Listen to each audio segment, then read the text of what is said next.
Oui, mes frères et sœurs, soyez les bienvenus dans ce mystère prophétique avec le prophète Éric Camon du pays de Cameroun.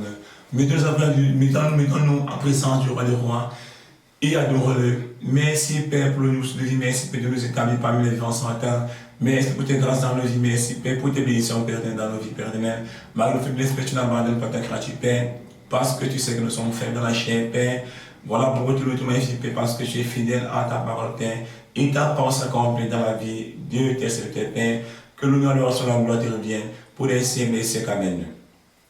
Mes frères et sœurs, nous avons ainsi prié le Dieu d'Abraham, en disant de Jacob, le Dieu que pour contempler son visage, mon bien-aimé, il faut passer par le baptême en acceptant son Fils Jésus-Christ de Nazareth et en restant dans ses lois, avant de contempler la face du roi des rois, avant de contempler la face du Dieu d'Abraham et de Jacob. Cette fois, mes frères et sœurs, je me représente encore, moi c'est votre ami prophète de l'Éternel, établi par Dieu, non pas les hommes. Je n'ai pas fait l'école pastorale, je n'ai pas fait l'école séminaire, mais Dieu me transmet sa parole. Dieu m'a enseigné sa parole dans le spirituel, et Dieu me dit d'aller transmettre sa parole à son peuple. Dieu me dit d'aller transmettre sa parole à son peuple. Oui, mes frères et sœurs, nous allons ainsi parler. Avant de commencer, mes frères et sœurs, je vous conte d'abord une petite histoire. Je vous ai dit que pour contempler la face du Dieu vivant, on passe par le baptême et on reste dans ses lois avant de contempler la face du Dieu vivant. Oui, mes frères et sœurs, il y en a donc certaines personnes, qui veulent changer les Écritures de la Bible. Il y en a certaines personnes qui veulent vivre dans l'Ancien Testament. Il y a certaines personnes qui invoquent Dieu, mais ils invoquent Dieu comme du mauvais sens. Quel Dieu tu invoques, mon bien-aimé? Je vous conte d'abord une petite histoire. Notre Dieu est bon. On passe par le baptême avant de contempler sa face. On passe par le baptême en acceptant Jésus-Christ de Nazareth. Il arrête dans ses ordonnances afin de contempler la face du Dieu vivant. Je vous conte une petite histoire. Un jour, je suis resté comme ça là. Il y a un monsieur qui est venu me demander 3 pièces d'argent de la même date. L'Esprit Saint m'a révélé que c'est un sorcier. L'Esprit Saint m'a donc révélé qu'il demande cet argent pour aller faire des pratiques chez lui. Il demandait cet argent pour aller faire des incantations. Sur le champ, je lui ai appelé sorcier. Tu demandes cet argent pour aller faire des incantations, pour aller pratiquer sur toi. Il s'est échappé de moi. Il a eu honte, il a fui. Et un autre jour encore, un jeune monsieur est venu me demander les cancans de la chauve-souris. L'Esprit Saint m'a révélé qu'il demandait ça pour aller faire des pratiques aveugles. Bien aimé, je vous ai conté 2 histoires. Abandonner les pratiques, abandonner les incantations, parce que c'est diabolique. Notre Dieu, on passe par le baptême à l'acceptation de Jésus de Nazareth pour nous contempler sa face. Entrons dans les Saintes Écritures. Ce n'est que par le baptême, ce n'est que par le nom de Jésus qu'on combat le monde. Ce n'est que par le nom de Jésus qu'on combat le malheur. Ce n'est que par le nom de Jésus qu'on combat la puissance du monde. Et pour régner avec ce nom, il faut passer par le baptême. Et en attendant cette ordonnance et loi, entre le combat sur le monde, entre le combat Satan, entre le combat la méchanceté. Mes frères et sœurs, prenez vos Bibles. Merci Père de nous établir dans la loi. Merci Père de nous établir les saintes Écritures. Par tes paroles, nous sommes sanctifiés. Par tes paroles, nous sommes purifiés. Par tes paroles, Père, nous avons la solution à nos problèmes, Père. Que nous allons sur la gloire te revienne. Pour les saints et cet amen. Oui, mes frères, nous sommes dans Actes des Apôtres. Nous sommes dans Actes 19, 11. Dieu opérait par la main de Paul des miracles peu banals, à tel point qu'il suffisait d'appliquer sur les malades des mouchoirs ou des linges qui avaient touché son corps. Alors, les maladies les quittaient et les esprits mauvais s'en allaient. Or, quelques exorcistes juifs ambulants s'essayaient à prononcer eux aussi le nom du Seigneur Jésus sur ceux qui avaient des esprits mauvais. Ils disaient: je vous adieu par ce nom que Paul proclame.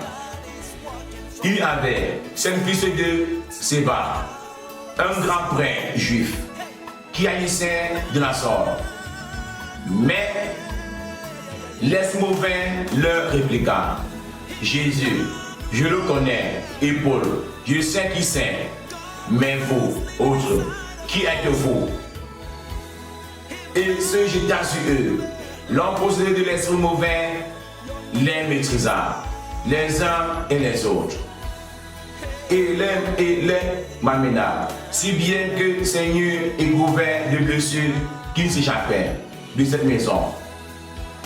Oui, mes frères et sœurs, nous avons ainsi compris que il y avait donc Paul et Silas guérissaient les malades. Paul et Silas ressuscitaient les morts. Paul et Silas soignaient les malades par le nom puissant de Jésus. Il suffisait que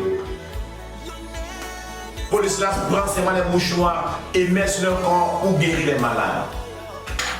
Et les malades trouvaient la guérison. La Bible nous dit qu'il y avait l'exorciste juif, il y avait des marabouts, il y avait des pratiques, il y avait des pratiqueurs qui essayaient aussi de prononcer ce nom pas pour guérir les malades, qui essayaient aussi de prononcer ce nom pour soigner les malades. Mais les malades lui leur demanda: vous, qui êtes-vous? Je connais Paul, je connais Silas. Nous comprenons que et les possédés, les malades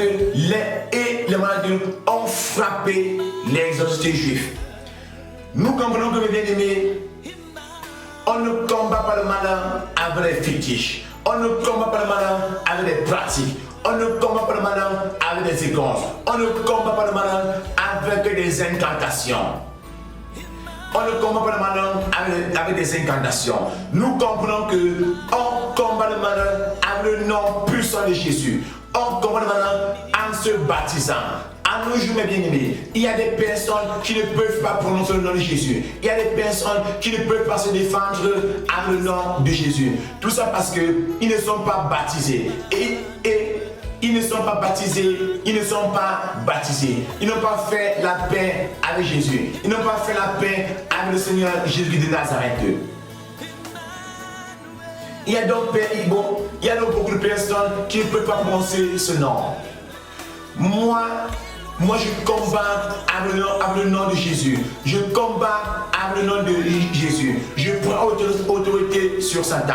Je prends autorité sur Satan et ses employés, les démons. Et ils me fuient parce que je suis baptisé et je les combats. Mes bien-aimés dans le Seigneur.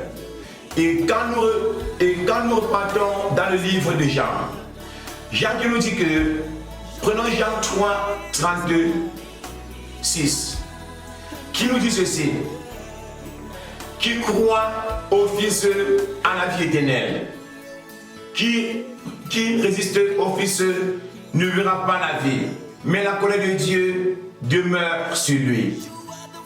La Bible nous dit que qui croit à Jésus, qui croit au Fils, croire à Jésus, c'est se baptiser. Croire à Jésus, c'est se baptiser et en dans ses lois afin de combattre le monde.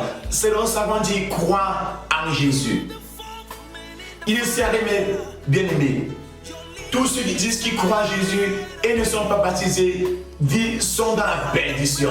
Tous ceux qui croient en Jésus et ne sont pas baptisés ne peuvent pas combattre le malin. Tous ceux qui disent qu'ils croient en Jésus et ne sont pas baptisés ne peuvent pas briser un mauvais rêve, ne peuvent pas prendre l'autorité, ne peuvent pas briser les milieux spirituels. Voilà pourquoi Jean nous dit que la colère de Dieu demeure sur eux. Ils sont vers la perdition.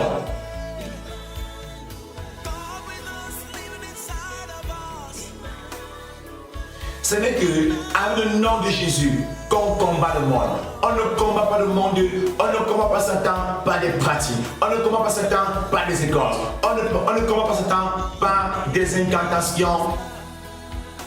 Ça nous renvoie dans Actes 19, 11. Ça nous renvoie dans la première lecture. Oui, Père éternel, que ta volonté soit faite et que ton nom règne, et que le nom de notre Seigneur Jésus-Christ de Nazareth règne, que son nom règne, que son nom règne, que son nom règne. Mes frères et sœurs, et nous continuons dans la troisième lecture. Dans la troisième lecture, prenons Romains 10, 11 à 13, qui nous dit ceci. L'Écriture ne dit-elle pas: quiconque croit en lui ne sera pas confus.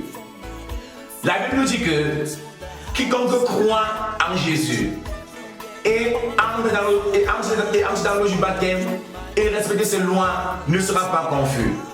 Ne sera pas confus, qui veut dire que il combattra les malédictions, il combattra les mauvais rêves, il combattra les maris de nuit, il combattra les femmes de nuit.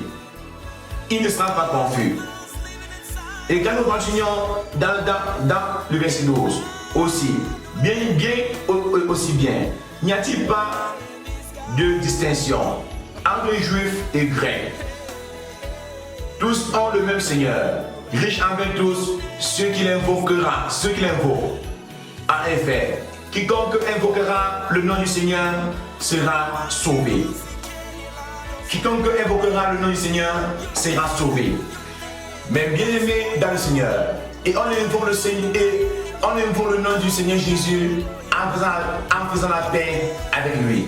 On invoque le nom du Seigneur Jésus en faisant la paix avec lui, en passant la loi du baptême et en restant dans cette ordonnance et loi, c'est quand même enfin de contemplateur du vent, en de combattre sur le monde, afin de prendre autorité sur Satan, afin de briser les mauvais rêves, afin de combattre les balles de nuit, afin de combattre les menaces spirituelles, afin de combattre les prisons spirituelles, afin d'envoyer le feu et tout ça agit au nom de Jésus. Frères et sœurs, tous ceux qui sont encore attachés à la tradition, qui sont encore attachés au marbre, qui sont encore attachés aux écorces, qui sont encore attachés aux incantations, ils sont dominés par Satan. Voilà pourquoi ils souffrent de la pauvreté, ils souffrent de la malédiction, ils souffrent de la stérilité, parce qu'ils n'ont pas le secret. Le secret, mon bien-aimé, c'est que toi qui me regardes, tu te baptises pour régner à le nom de Jésus. Tu te baptises, tu restes dans cette ordonnance, ces lois, pour combattre le monde, pour nous régner à le nom de Jésus. Tout baptisé sont des rois. Tout baptisés et qui restent dans les ordonnances de Dieu sont des petits dieux. Satan a peur d'eux. Satan a peur de moi parce que je suis baptisé et je reste dans les ordonnances de loi et je combats avec le nom puissant de Jésus. Frères et sœurs, telle est la prophétie. Tel est l'enseignement que Dieu m'a dit d'aller transmettre avec son peuple.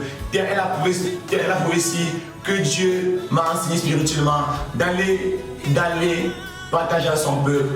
Oui, Père éternel, j'ai transmis ta parole à ton peuple. J'ai transmis ta révélation, ta promesse à ton peuple éternel. Que nous nous allons sur la gloire, te revienne pour les siècles, des siècles. Amen. Oui, frères et sœurs, c'est votre prophète Éric Cameron, Pierre Cameron. Abonne-toi là, de laisser un commentaire. Frères et sœurs, restons scotchés pour les nuits de prophétie. Restons scotchés pour les nuits de prophétie qui viennent très fort. Je vous ai dit, je suis un prophète éternel établi par Dieu, non par les hommes. Le thème de cet enseignement, c'est le premier arme spirituelle. Frère, abonne-toi dans la vidéo. Ciao. Bye bye, bye bye, bye bye. Et que Dieu bénisse tous ceux qui sont abonnés à ce ministère. Et que Dieu vous fortifie. Que le Saint-Esprit vous fortifie. Je demande au nom de mon libérateur Seigneur Jésus. Merci parce que tu le fais. Que nous allons sur la gloire de Dieu pour les siens.